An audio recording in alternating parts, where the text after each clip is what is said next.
Assalamualaikum warahmatullahi wabarakatuh. Untuk mata pelajaran komputer akuntansi, pada hari ini kita akan mempelajari materi mengenai membuat daftar akun dan mengisi saldo awal akun buku besar. Kompetensi dasarnya yaitu untuk pengetahuan menganalisis daftar akun untuk perusahaan jasa, untuk keterampilannya menyusun daftar akun untuk perusahaan jasa. Penggunaan menu untuk pembuatan daftar akun. Nah, di sini menu Command Center pada Mayob terdiri dari yang pertama ada Account. Account di sini adalah komponen utama dari sistem akuntansi perusahaan yang merupakan ringkasan dari seluruh aktivitas perusahaan, berfungsi untuk memodifikasi bagan akun, memasukkan saldo awal akun-akun, dan proses penjurnalan transaksi umum. Nah, dalam menu account ini terbagi menjadi submenu. Yang pertama ada account list, yang gunanya itu untuk melihat, menambah, mengubah, menghapus daftar akun-akun perusahaan. Kemudian yang kedua ada submenu yang kedua yaitu record journal entry, untuk mencatat transaksi jurnal umum seperti transaksi-transaksi penyesuaian. Kemudian submenu yang ketiga ada transaction journal, yaitu untuk melihat transaksi jurnal. Kemudian menu command center yang kedua adalah banking. Banking berfungsi untuk mencatat transaksi-transaksi pengeluaran dan penerimaan kas, seperti tagihan-tagihan dan beban-beban sewa, kemudian beban listrik, beban telepon, pembayaran gaji, dan lain-lain. Kemudian yang ketiga ada menu sales, yang berfungsi untuk mencatat transaksi-transaksi penjualan baik secara tunai maupun secara kredit, penerimaan pembayaran piutang dari pelanggan, mencatat retur penjualan sekaligus penyerahan uang kas kepada pelanggan. Kemudian yang ketiga ada time billing.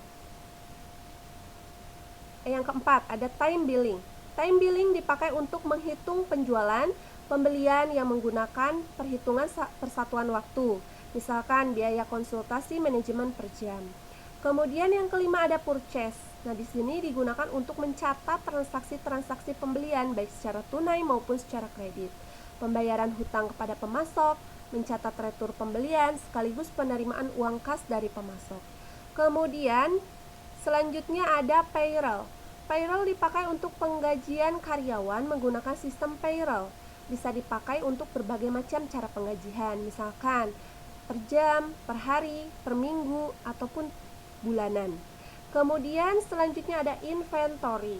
Nah, inventory ini dipakai untuk mencatat aktivitas-aktivitas yang berkaitan dengan persediaan barang dagangan, seperti mencatat, mengubah, menghapus, menetapkan, dan menyesuaikan harga persediaan, memasukkan hasil perhitungan fisik persediaan barang dagang, dan penerbitan laporan terkait.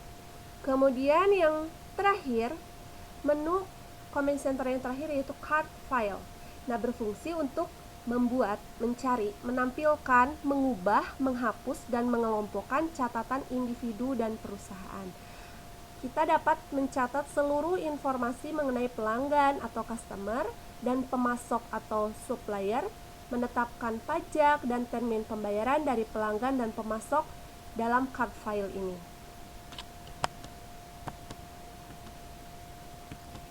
Selanjutnya, tipe-tipe akun. Dalam Mayob, daftar akun dikelompokkan dalam 8 tipe akun, dari kode akun nomor 1 sampai dengan kode akun 9.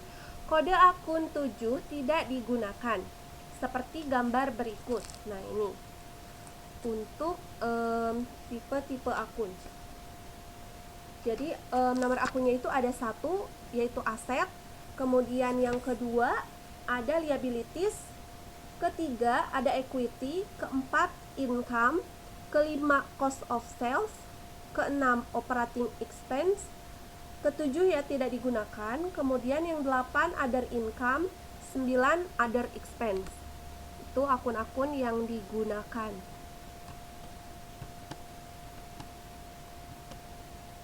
Nah, kode akun. Setiap akun memiliki kode 5 digit.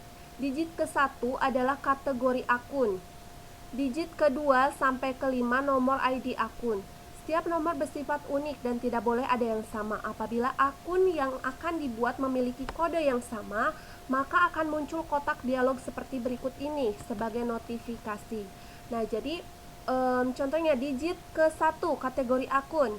Ke-1 kan tadi Asep.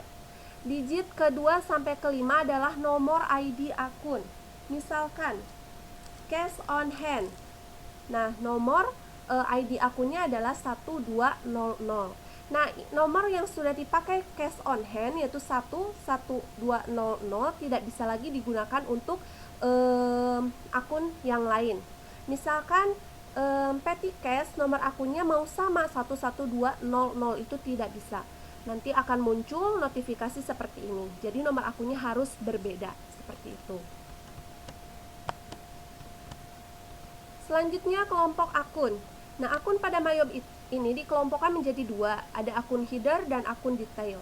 Akun header berfungsi sebagai header, nilainya tidak dapat diposting, non-postable. Akun ini biasanya tercetak dengan huruf yang tebal. Akun detail berfungsi sebagai child, nilainya dapat diposting atau postable. Akun ini tercetak dengan huruf biasa. Nah, contohnya ini di bawah ada 30000. Ini adalah equity. Nah, ini adalah contoh header ya. Salah satu contoh header. Ini yang tercetak tebal, pokoknya contoh akun header. Ini tidak bisa dimasukkan nominal. Tuh. Jadi nanti kalau memasukkan nominal itu tidak bisa, tidak akan muncul. Kemudian contoh yang detail yaitu yang retained earnings, current year earnings, historical balancing. Nah, yang tercetaknya itu biasa, huruf biasa, itu contoh akun detail. Ini bisa dimasukkan nominal ya, nilainya itu dapat diposting.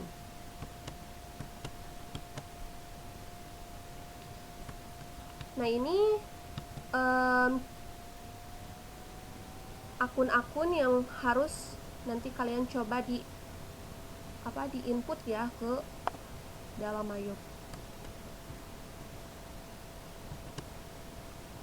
Ini ada headernya, equity, detailnya Mariska Capital, Mariska Drawing, headernya income, detailnya service income, sales return, sales discount, dan lain-lain.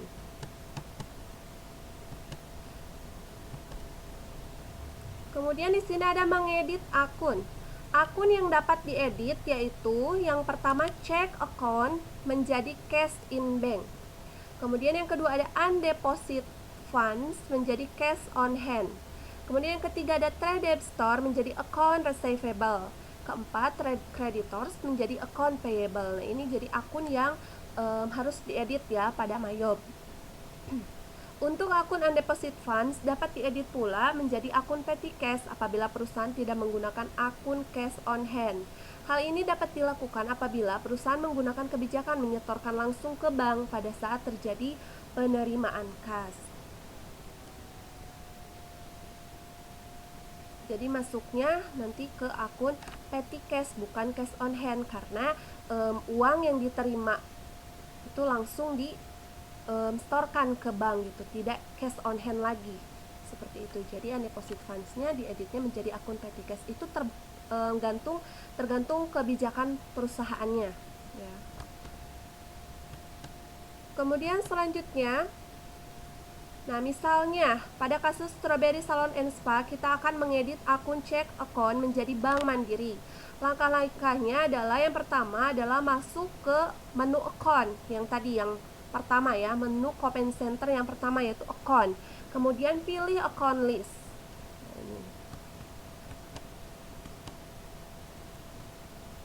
Selanjutnya pilih aset, kemudian klik check account, lalu pilih edit. Nah ini, pilih check accountnya, kemudian klik aja, double klik di check account, kemudian edit.